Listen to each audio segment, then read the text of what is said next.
A rare Monday night edition of the On Friar podcast. Pleased to be with you as always. No Derek for this one. He and I didn't get a chance to line up after the big Roki Sasaki news on Friday and then the Tanner Scott news on Sunday. And so I didn't necessarily want to just wait around until our usual normally scheduled Thursday afternoon edition of the On Fire podcast. So I thought, let's do one Monday. And I needed a co-host for this one. And if you've been following Darren Smith, you've seen a bit of like a mini D Smith media tour. So I hit him up, texted him, said, hey, short notice, any chance I get you to come on the On Fire podcast for the first time, Darren Smith on Friar. So excited about that.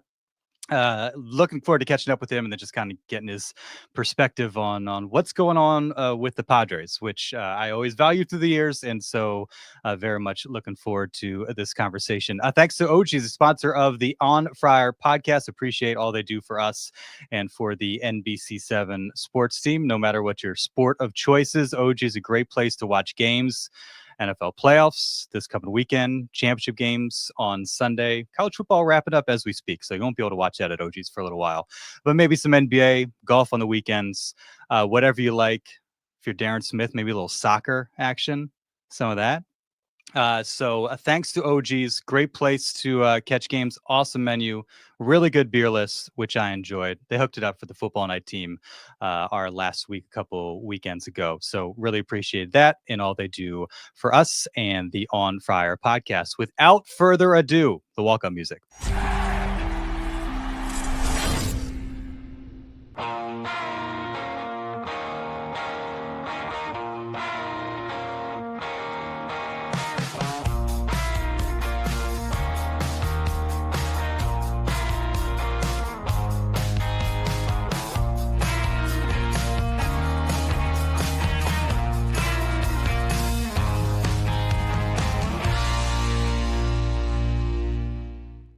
It is the On Fire podcast brought to you by NBC7. I am Darnay Tripp, no Derek Togerson, but do not fear. We have company. Darren Smith coming to us from IB. Gustavo's fired up. D Tripp and D Smith. Let's go. What's going on, man? I appreciate you doing this. Like I said, hit you up this morning. You're kind enough to do it on short notice and excited to have you on. How you been?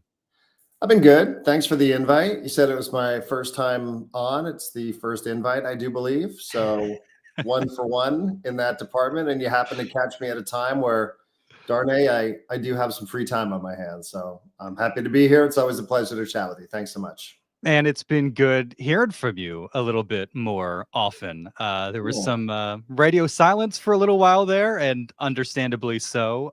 But you were on with Marty. You've been on, Emo Brown, a regular appearances there, and kind of all over. So it's been nice to hear Darren Smith again. I think I can speak for a lot of people when I say we've missed your perspective, and there's been a lot of topics that I think we've wanted to hear from Darren Smith about, because I think you come to it from a different perspective and bring a lot of value in how you discuss the Padres. And so I think it's coming at a good time.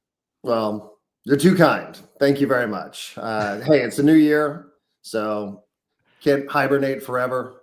I know the Padres are putting that theory to the test right now, that they're in hibernation mode, but I figured at some point I got to start emerging from the shadows and getting back up and running. So whether it's hanging out with Marty or Gwintelligence or hanging out with Emo Brown or my buddy John Gennaro, it's just good to be out there again. It's been a bit. It's been a while. So I've been paying attention though. I've been paying pretty close attention. So not as close as you, not as close as other people, but close enough that I definitely have opinions. Yeah, certainly. The voice of reason in San Diego. I think we can all agree with that. Has there been like a particular story or something that's emerged in the last, what has it been, like 7-8 months, where maybe more so than usual, you're like, man, I wish I could get on the radio and talk about this? Yeah, I mean, I think, there's not a day where I don't think, what would I say, right? What would I say if I were doing this show tomorrow, right? After 20 years of doing it, you don't just say, that's it, let me shut it off. And, I don't really think that way. I mean, that's the way I've thought since 2004, right? Every day waking up thinking about what the show is going to sound like the next time that it's on. So, I think when you're in this business, that's just sort of your state of mind. And, there's some days where I haven't thought, too in depth about how I would talk about, a San Diego State football game, let's say. Over the last couple of months, probably Padres Dodgers postseason, right? I think that was one really truly believing, and I could say this to be honest, because I could say this many months after the fact. I really thought like the Padres are going to go to the World Series, aren't they? And I think if anybody's ever listened to me, like the things that I wanted to see happen in my radio career, at the top of that list, Padres in the World Series. And I was like, man, like this is just a cruel, cruel twist of fate that, here it is that I believe the Padres are going to the World Series. And I'm not on the air for that. I'm not on the radio for that, but it, didn't make me enjoy it any less. I think that's probably the biggest one though, is, I think that's how most people associate me and my career. I know, you mentioned talking soccer and such, and, I certainly do love doing that as well. But, I'm pretty proud to say I feel like I've always and mostly been associated with baseball and the Padres. So, that was one for me where it's like, oh man, really? Like, you get off the air in July and like, here's this team going on this ridiculous run in the second half of 2024. And like, you really feel like it's the best team. And, I'm just gonna be a spectator for it, which would have been great. Honestly, like it would have been great. But that was probably the one for me that I said to myself, gosh, every day waking up, it's just a different storyline. Dave Roberts, Manny Machado, right? Like it was great. And that would have been a great Darren for those important moments, that whole thing, that would have been a great Darren Smith day. Yeah. The Dave Roberts, Manny Machado, Ken Rosenthal taking the bait, making a story out of what was, as we found out from Dave Roberts after the fact, not really a story. I mean, that's prime D. Smith material right there. Yeah. Like that's the monologue at 3:05 after you say hi to Marty and Jay Riff that I want to hear on my way into work. Yeah. Well, that's John and Jim at 3:05. Yeah. I'm 12:05. 12:05. Sorry. 12:05. No, I got you. I knew what you meant. Yeah. It's funny. I've been in that position before where a team that you're covering, you're no longer there and you see them going on a postseason run. And I know with my specific case, there was a little part of me that I was like, I might not want them to win this game. Selfishly. I don't want to project that on you.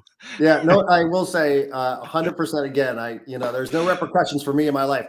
I was rooting for the Padres every step of the way. Like I really, really was, even the people that I know, you understand this because, we're both in media, and you like to have a good relationship with people that work for the team, right? Who work for the club in different capacities. You and I interact with people on different levels, whether it's PR or baseball ops or, ticket sales, lots of people that I know, people that I consider friends in a lot of different departments. And it was just, at times when things aren't so good, right? Like, you sort of, you're at odds with some of those people for very obvious professional reasons.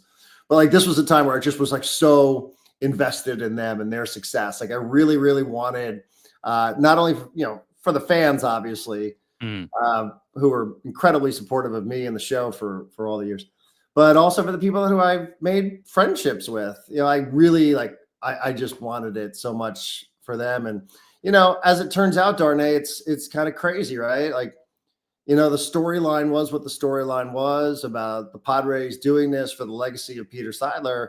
The only problem with that is the baseball gods aren't as romantic as some of us would have liked for them to be in that regard. So it wasn't to be, unfortunately. It wasn't, but still, I mean, just a really enjoyable couple weeks and a super likable team, and just the scene and the sounds and the energy at Petco Park were incredible. You wish they would have lasted a little bit longer, and they were agonizingly close to it potentially lasting a really, really long time. PD wants to know, do you like the new Bad Bunny, by the way? Oh, it's incredible. I mean, it is. I'm so glad somebody thought to ask this, because It I was was not on my just list. listening to this. I took a bike ride today from Imperial Beach up to Coronado, and I listened to it on the way up. I listened to it again on the way back. He had the one drop a couple summers ago, Un Verano Sin Ti. That was, I thought, going to be the peak of Bad Bunny's work. I think this might have outdone it. So I look forward to Bad Bunny coming back through Petco Park, hopefully at some point in 2025. Did this drop today? No, it's been out for a couple of weeks now. Okay. So, he's also, dropped some singles in between, but a full length album also, which I liked, but didn't love it. New Bad Bunny, absolutely love it. Might have to check that out. That was not on my list of questions. What was on my list of questions, and I kind of referred to it, like one of the things I enjoyed about your show and the moments I enjoyed, and I think one of the first times I really I was listening, I was like, Marty and Jay Riff have kind of stepped to the side and they're just letting Darren cook right now. And there were instances, I mean, that happened a lot in your show, but every so often when there was something particularly notable going on, it felt like maybe a little bit more intentional. Like, the floor is Darren's and we're going to let him lend his perspective and expertise and insight and make us think about this differently. One of the first times I remember that was after Jace Tingler, before Bob Melvin, I think, and discussing just kind of AJ Preller's record and how this could potentially obviously reflect on him and impact him, just kind of the inability to find that manager. And I remember listening and I was like, yeah, this is good. And I'm glad that this guy has a chance to kind of speak to what's going on in an intelligent, thoughtful manner. And so the question I had was, like, on the weekend after the Roki Sasaki sweepstakes ends, which I'm sure you probably would have talked about more than maybe you would have wanted to talk about, but that's been the topic du jour for months now. It ends Friday at after 3:00. So you would have been off the air. There's the Tanner Scott news on Sunday. All these things have happened. Padres have done nothing. What would Darren Smith's monologue, so to speak, be today? Well, I guess you got to start with the reaction to Roki Sasaki signing with the Dodgers, which I don't think is the most surprising twist of the Roki Sasaki saga, right?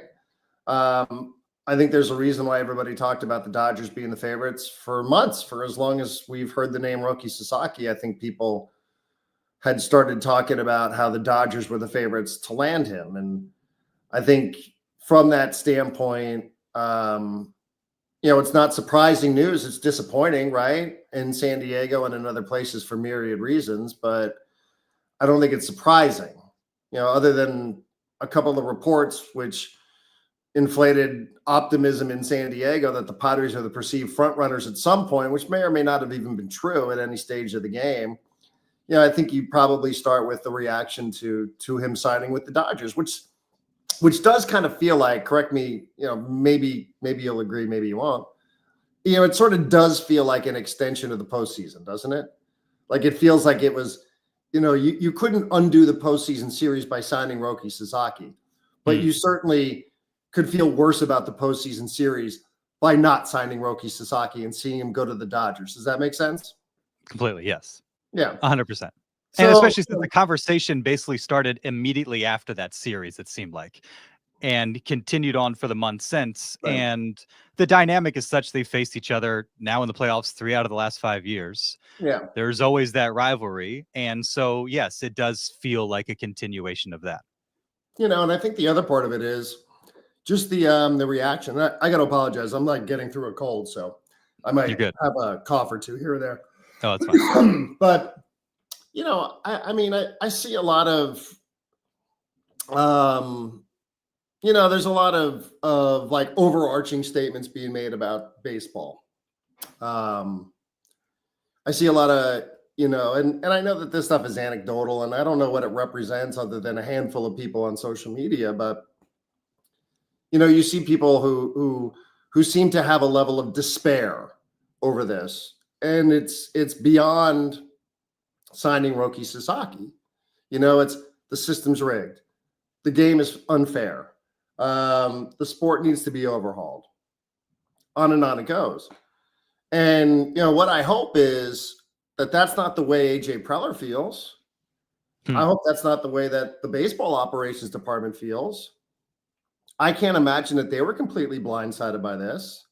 As a matter of fact, I would be willing to suggest to you that they themselves probably perceive the Dodgers as the favorites to land Roki Sasaki. So I hope they aren't feeling sorry for themselves, because they still got to figure out a way, Darnay, to put a playoff roster together. And, you're not going to beat the Dodgers. You probably wouldn't beat them in the NL West with Roki Sasaki. You're probably not going to beat them without him. Chances are a lot less. But you got to build a playoff roster. It was a 93-win team last year. You got to get into the postseason, because guess what? The Dodgers can be beaten in the postseason. They weren't last year, but they have been every other year. So, recenter, refocus, move forward. That's probably where I'd be at. Yeah. And we walk to our neighborhood South Park Dark Horse pretty much every morning. We got to know the folks there, and there's a couple Padres fans, and I walk in, and like one of the first things one of the guys says is like, man, like, what a terrible weekend. Like, what are we going to do now? And that one of the first things that came to mind was like, okay, there's one playoff spot that's locked up, but there's still 5 others, 3 wild card spots. 3 wild card spots. Yeah, you're not going to win the division. 3 wild card spots. That's worked out well for you a couple times in the last few years. Yeah. And so you're right. You can't necessarily take your eye off the ball here. It's just easy to get distracted by everything that's happening a couple hours north to you. Do you care that Mike Shildt said they expected to land him, or is that just Mike Shildt being sunny and optimistic and there's no more to it than that? I think probably the latter. Not somebody who's afraid to, say that Mike Shildt sometimes has that main character syndrome, but I don't think that he needs to be held in contempt because he spoke at the winter meetings feeling and was quite optimistic about Roki Sasaki being a Padre. I don't know what he was trying to do there. I think sometimes, we've all seen enough from Mike Shildt, whether you like him or don't like him or are indifferent towards him. And I'm probably somewhere in the middle. I'm probably indifferent. I think he's fine. But I think he said what he said. I don't know that I would have really teed off on that. I kept trying to process it and think to myself, wow, what's he saying here? Is he going to make himself look bad? Is he going to make the organization look bad if this doesn't happen? I don't know that I ever really saw it that way. I think sometimes what we've seen is we've just seen Mike Shildt talk. I think sometimes he just speaks in post-game press conferences, and sometimes you think he's trying to make some sort of profound point, and I don't know that that's always the case. I didn't see it that way. I don't know that I would be raking Mike or dragging Mike here if I were doing radio. I don't see the need to do that. Do you? I just think it's kind of just something he said, and maybe he was trying to speak it into existence, as the saying goes, but I don't think it really mattered at the end of the day at all. I don't think it mattered one. I don't, but I might be wrong on that. Yeah, I think I don't think you're wrong. I would be curious, like, hey, Mike, what did you believe at that point? What changed? I'd be more curious from anything than critical. Like, what gave you the belief? Was it just optimism? Obviously, you've got a lot of faith in AJ Preller and ownership and all that, so it might be as simple as that. But what was there something that changed from when you said that, in early December, to when the decision was made a month and a half later? Or was it as simple as you just like want to pump your guys up and feel good and make people excited about what's going on? Because that's tends to be kind of his MO anyways. Yeah, I think so. Like I said, I don't know that this needs to be taken as a criticism, but he does have a little bit of that main character, right? Is that what the phrase is? Main character syndrome. So, Yeah. Uh-huh. So He does have that sometimes. You know, I think maybe it was complimentary towards the amount of work that was probably being done behind the scenes. Sure. He also said something, I think, which was, you know, which you could object to far more here on January 20th, and whatever level of optimism he put out there about Roki Sasaki, which was that Preller's got moves up his sleeves and in his pants and here, you know, like that just sort of like, that's the one to me, like, well, where are the moves? You know, if you're optimistic, hey, the Padres were one of 3 finalists, right? Reportedly for Roki Sasaki. He was throwing at Petco Park a week ago. So, you know, if you want to feel a level of optimism because you feel like you're this close and you're in that conversation, then so be it. To me, the second, you know, the first part is a little bit more incriminating, if you will, which is like, well, where are all these moves? You know, you probably are in these conversations where, and maybe now that this episode is passed, maybe this opens up the floodgates for a lot of those moves. I think that would be more of a question for me is, well, hey, Mike, where are the moves? Yeah. You know, you told us all about these moves, that they were hidden all over AJ Preller's body. Where are they? More so than, you know, whatever level of optimism you had, seeing how hard the people were working behind the scenes at trying to get Roki Sasaki, even though it felt like it was uphill throughout the entire process. Yeah. You also kind of touched on something, and Seth kind of teased up one of the questions I had for you. This is depressing all season, far worse than last year. I don't know. I don't think we felt great this time last year. No. And that's like, how do you think it compares? Because I think a lot of the trepidation is based not on what the Padres have or haven't done, but what the Dodgers have done. Now, I think the reports of, you know, dwindling spending, and obviously they haven't made any moves and that sort of thing. But we were sitting here like right up until basically spring training, not knowing who was going to fill 2 of the outfield spots, not knowing what they were going to get out of Michael King. Didn't get Luis Ariz until May, didn't get Dylan Cease until like the week of the Soul Series. And they were coming off of one of the biggest letdowns in franchise history. So I think a bit of revisionist history. I think if you go back last year, nobody's feeling super confident.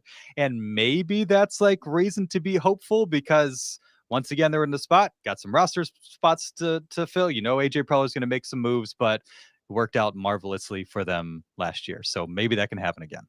Yeah. Last offseason, Peter Seidler passed away. They traded Juan Soto. As of January 20th of 2024, they had 2 outfielders listed on their roster.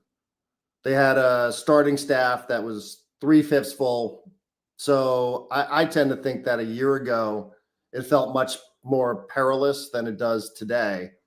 And it's not to predict that the rest of the offseason is going to unfold like last offseason did. And part of last offseason also is spring training, right? Where you pick up Dylan Cease right there towards the tail end of spring training.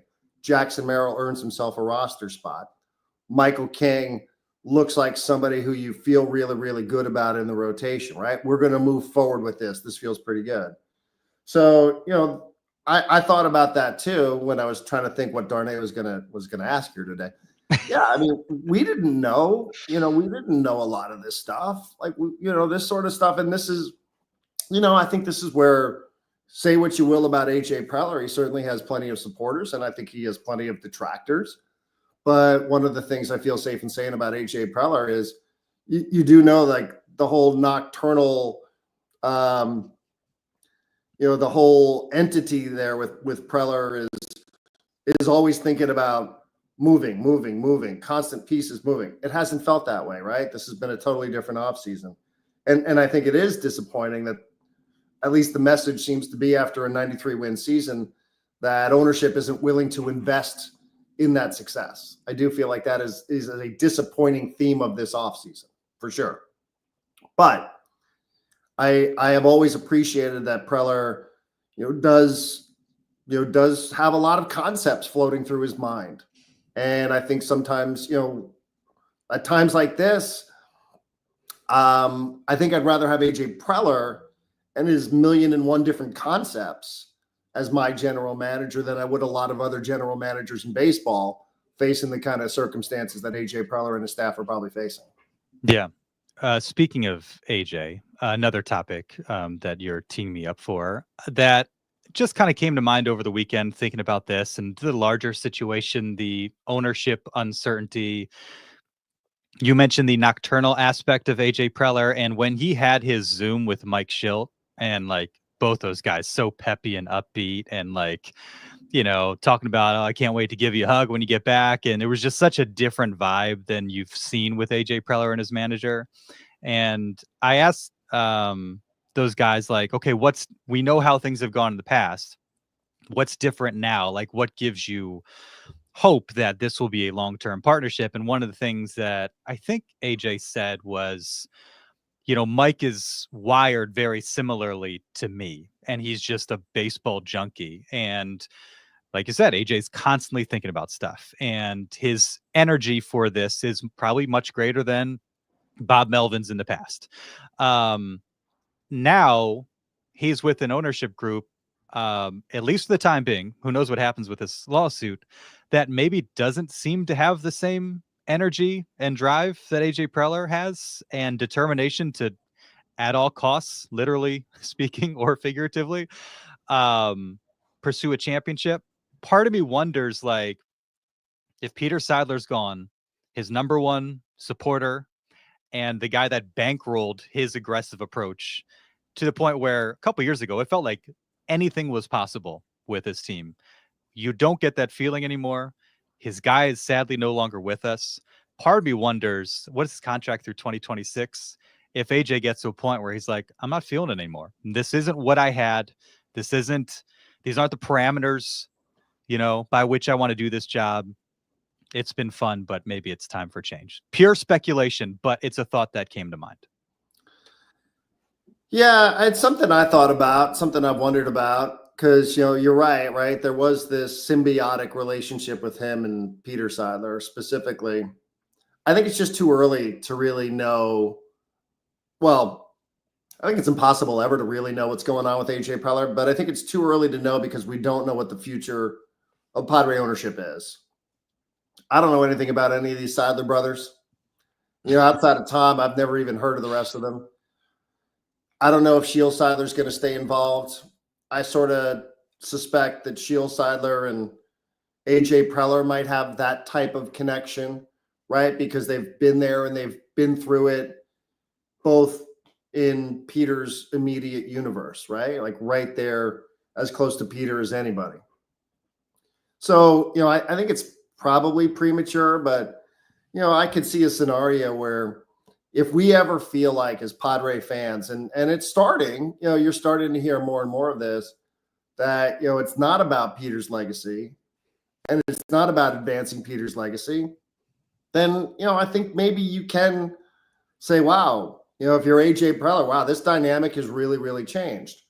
But what's he going to go and do? What's he going to go and do? Is he going to go be the general manager of some fiscally responsible club somewhere in the, it's sort of, I've gotten to the point now where he is, let's see, Kevin Towers when I first started, Jed Hoyer, Josh Burns, AJ Preller. This, like, I almost have a tough time imagining what the Padres would be like without AJ Preller. Like, it's gotten to that point now where 2014, I think he was hired and put in that position. Here we are going into 2025. I've almost got to the point where it's like, I don't know what life would be like without AJ Preller. And it's not like I haven't been critical of him. There are times where I've thought he's done a really good job, times where I thought not so great. But he's just become so ingrained in the fabric of the organization that, like, I do have a tough time picturing it without him and his aura and his work ethic, right? And his priorities. But I just think, Darnay, it's too early to know because we don't know anything about these Seidler brothers. And we don't even know who's going to, ultimately what this is going to look like, who's going to come in. Is this being set up for a sale somewhere down the road? So, I just think it's a little premature, but, to your point, I think he was so ingrained and like we're so used to seeing Preller and Seidler not just out there on the field in front of everybody, where you and I get to go, press box, sometimes in the elevator, sometimes in and around the field before the public's allowed into the games. And you would always, you would usually see where one was, the other one wouldn't be too far away. And obviously it's different. So, until we really, really know what this is going to look like, I think it's just, it's tough really to say where he's at. I mean, I give him credit. I'm not as involved as I used to be in terms of being there every day and calling people and texting and, but it sounds like they really, really tried hard here for Sasaki. And I know, like, hey, finished third, so like, what good was it? But like, they never gave up, even though they felt like the deck was stacked against them. And, I think that's a credit to him. Like, stories I hear is like, they never really, he wouldn't allow his staff to be influenced by the reporting that this thing was a done deal. The fix was in, there was a backroom deal for Sasaki to go to the Dodgers. He said, as long as we are still alive, we're going to operate like we've got a legitimate shot at this guy. So, from that standpoint, he still seems to be doing the work that he's always done. That's really sort of defined who AJ Preller is. And I think even with the tighter budget, there is still the feeling of what is AJ Preller capable of and some optimism around that, because, before they really started going nuts around 21, 22, he was making really savvy moves to build a playoff contending roster. And I think that in and of itself lends some optimism, especially coming off a year where like Donovan Solano and David Peralta were huge contributors, and Matt Waldron, a throw in for the Clevenger trade, had really valuable innings. And look how good the Michael King trade ended up being. So even aside from King trade, is that how you refer to it now? The Michael King trade? It's the Michael King trade. Yeah, they won the trade. Okay.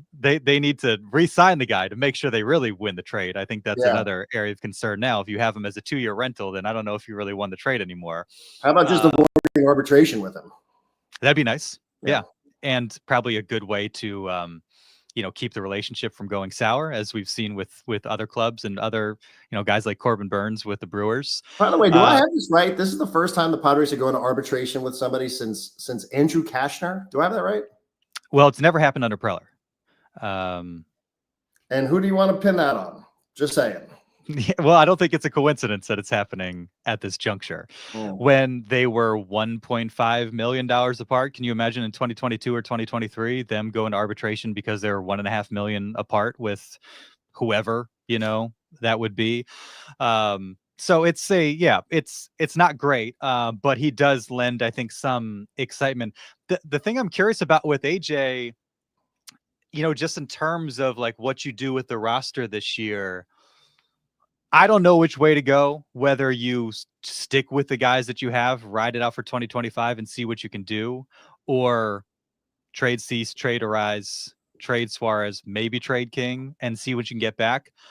Of all the deals that he's made, Trent Grisham, young guy, major league ready. Nobody knew who Jake Cronenworth was, young guy, career-wise, major league ready. But mostly it's been like established stars or enticing prospects that are a couple years away. There haven't been too many moves for like, this guy's on the doorstep, this guy's in his first 1 or 2 years, can come here, cost controlled, ready to contribute. It'd be kind of a different type of trade for AJ Preller. And part of me is curious, like, how he'd be able to deliver if that was called on him to, hey, we need to fill out the roster, and these can't be single A, double A guys. These need to be guys that you can slot in right here and now. I'm a little curious how AJ would do if he pursued those types of players with the guys that are going into their final year in 2025.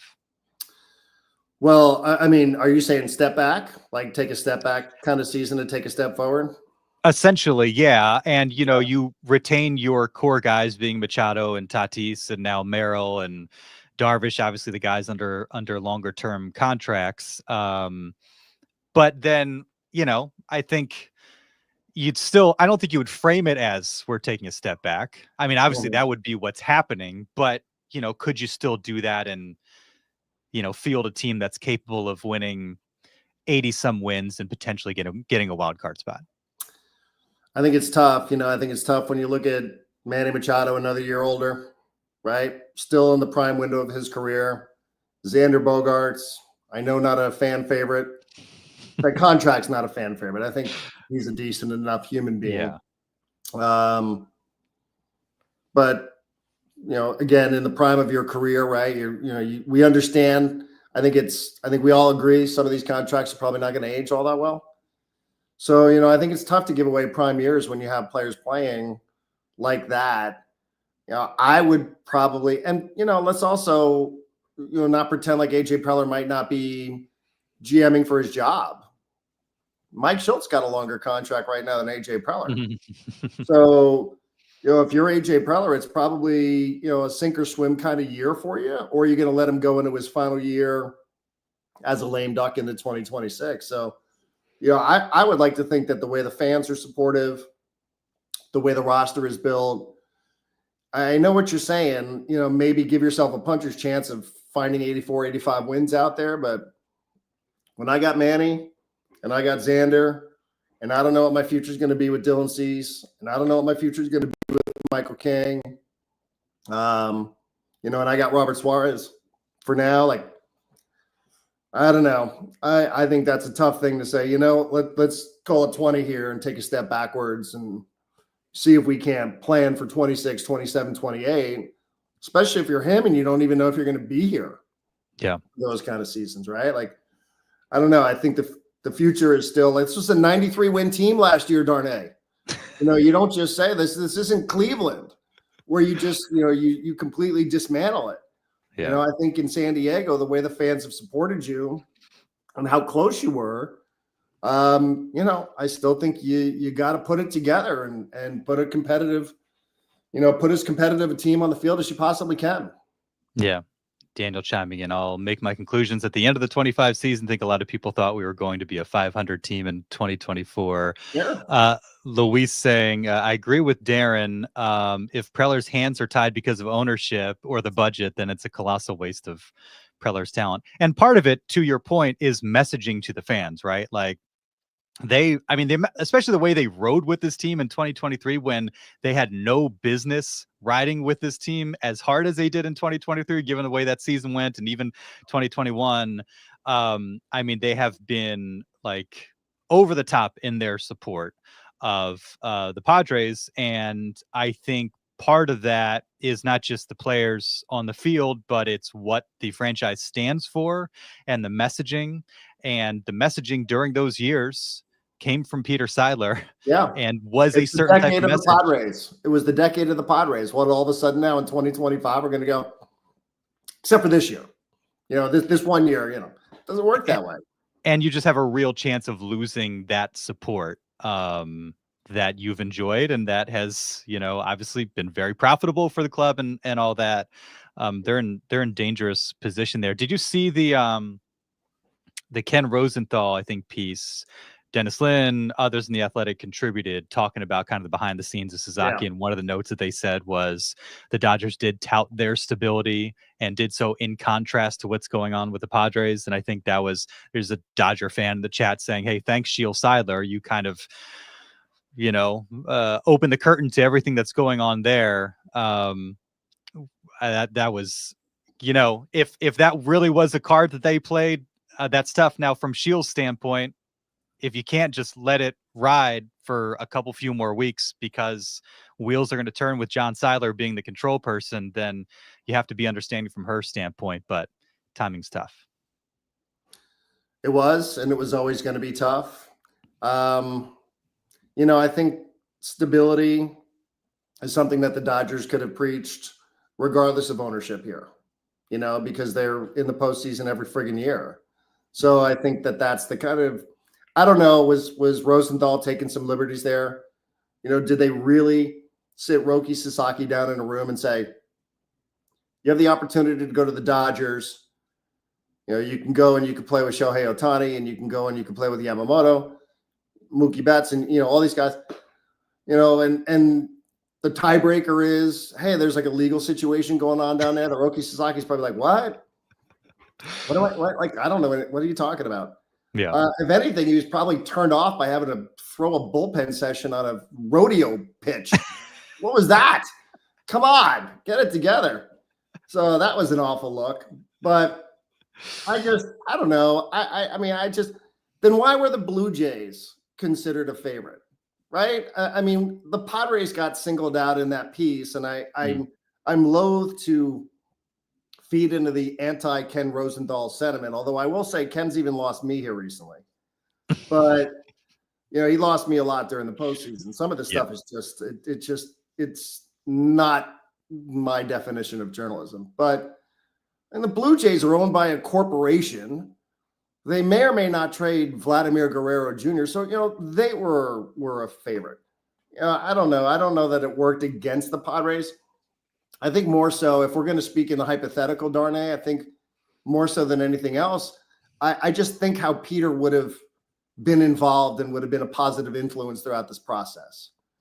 Forget about the sort of chaos that's going on behind the scenes here with ownership. That's tough enough. I don't know that was really a deciding factor. I mean, is that worth $4 million, right? Because the same piece said that the Padres offered about $4 million more than the Dodgers were.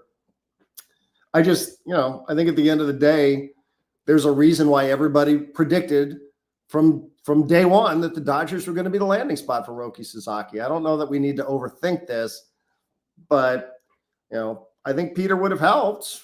I can't prove it. I just think Peter being there and Peter's vision certainly wouldn't have hurt in the room. Just given who he was and the kind of relationship that he had with players. So, I think it would have helped. Did it hurt that he wasn't there and that there's this chaos going on? I don't know. Seems pretty speculative to me. Yeah. I got to get you out. Last one. And it was one that you kind of touched on early on. Everybody's mad, right? Everybody's mad about the offseason the Dodgers are having. They go and get Tanner Scott on Sunday. The list go. I mean, Snell. They bring back Teoscar. They bring back Tommy Edman. I had forgotten about Michael Conforto. I mean, just a lot of even like random pieces that they brought in and just completely stacked this roster. Everybody's upset about it.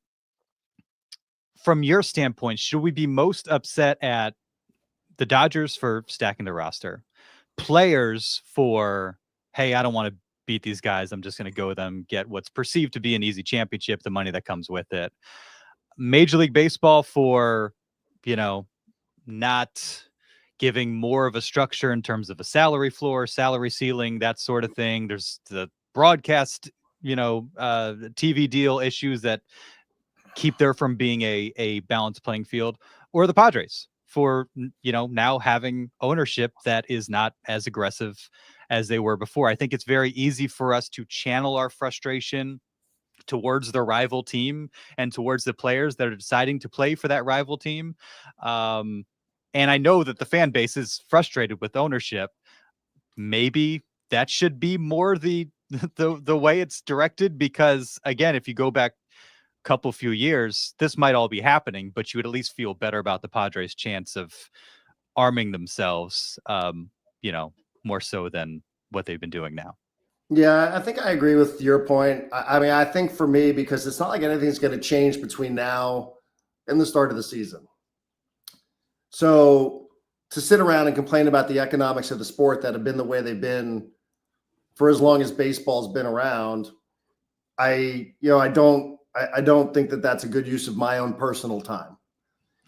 And certainly not a focus that I would focus on. And I'll tell you why. Because when the Padres had the third highest payroll just a couple of years ago, and you heard some complaining from around the league, there wasn't a single Padre fan who said, this is unfair for the Oakland A's. This is unfair for the Colorado Rockies. This is unfair for the Pittsburgh Pirates. The Padres have had, a top 7 payroll, like 3 of the last 4 or whatever it is. I don't have it right in front of me. If I was doing radio, I would have had those numbers for you. Well, and we were making fun of the Rockies owner, right? Because he said something about how it was ridiculous. Yeah. And you know what most Padre fans said? Hey, it's about time. It's being proven that a mid-market, small market, whatever market style team can go out there, open up the wallets and spend, and they're making the rest of these cheapskate owners look bad. Really wasn't that long ago that I think I've said that. You probably said something similar. It was said on our station. It was said on other stations. People love that. wasn't that long ago that people were making like legitimate people were making predictions that the Padres could not only keep Soto, but then they would also get Ohtani on top of that. And nobody was talking about how bad the economics of baseball were if Peter Seidler was willing to do that sort of stuff, right? So, nobody was feeling sorry for the Pittsburgh Pirates, and nobody's feeling sorry for the Oakland A's, and nobody's feeling sorry for these small market teams or these cheapskate organizations that didn't want to spend any money. So, I don't know that I'm going to start doing that today. I think for me, Darnay, it starts, what are you going to do about it, Padres? What are you going to do about it? This is the hand that you're being dealt. Are you going to play the hand or are you going to fold, right? Because too many times we've seen the Padres just fold. And we've seen other teams in the sport just go, oh, you could say whatever you want to say about the Dodgers. You could say whatever you want to say about the economics of the sport. The Dodgers are taking the insane amount of money that they get from television and from everywhere else, and they are reinvesting it in their team. And I think the sport would be better if more teams did something similar, even with the economic disparity that we all understand exists. So, I kind of look at the Padres organization and, it's been brought up that like the television deal that the Dodgers have brings them in what, $330-something million a year, something like that. It's crazy. I think the Padres local television revenue, if I've heard correctly, brings in about $5 million. Like, what are you doing to fix that? We're going into season number 3 now where the Padres don't have like real local television money coming through the coffers. Like, what's going on there? Like other teams are starting to cut smaller deals, and it might just be putting a Band-Aid over where a tourniquet's required. But other teams are starting to cut some smaller deals to bring in more television money. You're not going to get to 330 or whatever it is. But you got to bring in more than you're bringing in. This is like season number 3 now where the Padres just got, oh man, we didn't know what was going on with our television deal. Well, why didn't you see that coming? And why haven't you done anything about it? Yeah. I don't. So I tend to think that it starts from within. You got to outsmart, you got to outwork, you got to get a little lucky. Again, and the sport has created a postseason now with what, 7 teams? So like, figure out a way to get one of those spots. Figure out a way to get one of those spots and take your chances, because I've seen the Diamondbacks beat the Dodgers. And I've seen the Padres beat the Dodgers in the postseason when the Dodgers were a much better regular season team than both of them. So figure it out. Do what you got to do to get in one of those spaces. And then you take your chances, because that's what the playoffs are all about. I think we just found your monologue, Darren. Yeah. I do. I don't know. I just think whether, anything's ever happened in my life or, whether I've been talking about local teams, like I always just get introspective with it. I hate people that just throw their hands up and go, oh, nothing we can do. Nothing we can do. No, there's nothing you can do about the Dodgers getting $350 million a year or whatever it is in television money. But, you do have the power, I think, to try to bring in more money than you're currently bringing in from your local television deal. Maybe I'm oversimplifying this. Maybe it's way more complicated than I imagine. But, that just, to me, what are you going to do about it? Because you can't just sit here and just raise the white flag. It's a terrible message to send to your fans. It's a terrible message to send to the sport. And again, we're not that far removed from the Padres being in a similar situation where they were outspending almost everybody in the sport. And it's not just spending, by the way. Sorry, are we running late? I know, I know when the Padres had the 3rd highest payroll, they didn't make the postseason that year. And the year began with the Mets having the highest payroll. They were a nightmare. They were a disaster. So this whole just Yankees too, I think, that year. Who is that? The Yankees too, I think. All 3 of them. 1, 2, and 3, none of them made the postseason, right? If I remember correctly, I know 1 and 3 didn't, and the Yankees were somewhere hovering in the top 5. So it's not just about spending money; it's how you spend your money. I hate to go back to Xander Bogaerts because, again, by all accounts, a likable guy, but God, like that deal is just ugh. So how you spend it is as big a factor as that you spend it. And, I understand the Dodgers can cover up their mistakes, right? Like they can take David Price and that contract in order to get Mookie Betts. But, they built a team around Mookie Betts. It's to be determined whether, building a team around Manny Machado and Xander Bogaerts is exactly the right decision. So I don't know. I feel like I'm starting to just babble a little bit too much here. No, it's good stuff. I just think, for me, it just I don't like whining about it. If you don't want to be a baseball fan, don't be a baseball fan. Go read Tom Krasovich in the Union Tribune and let him compare apples to oranges with the NFL and Major League Baseball. They're two totally different sports. They're not the same thing. I don't understand it. But if you're going to be a baseball fan, this is just what you got to deal with. And it doesn't mean the Dodgers lose a lot of postseason games too. So that's the way I see it. Yeah. Casey says, good point. That makes the organization look lazy and unmotivated. Try and figure out the TV debacle. Now, come on. This is like season number 3 or 4 with this. Rashad wants more patches on the uniforms. What's he going to say? Get OGs on there. Get. That's right. That's what I'm talking about. Get talking Friars. You got a lot of money at NBC. Here's Richard, the Dodgers fan. Anybody can beat anybody in the playoffs. This isn't the NFL or NBA where the best team always wins in the postseason. The other thing too is like, what does the interest in the Padres? How does it compare now to like ever before? At least this millennia, and so if you're trying to farm out some sort of media rights deal, I would think that means something, but the place is sold out every night. This is the best media deal that you can get on a local level. I don't know. Like I said, maybe I'm oversimplifying it. Maybe there's a reason why I'm unemployed, but I just can't imagine that this is the best that you can do. Yeah. No, I agree. This is fun, Darren. I need to invite you back more often. Shame on me. Shame on me for not inviting you sooner. Well, I know Derek has a lot of hot takes, so I feel like I was a little unprepared with hot takes, but this is a full circle moment for me. One of my first sponsors ever was OG's when I got on the radio a million years ago. Really? Yeah. Nice. Very nice. You got any scheduled stops on the Darren Smith media tour besides this one that we should be on the lookout for? Yes, I think I will be back on the Substack on Tuesday, so I'll put that out there on the social media channels if anybody's still. That's John Gennaro's? That is correct. And the title of that Substack?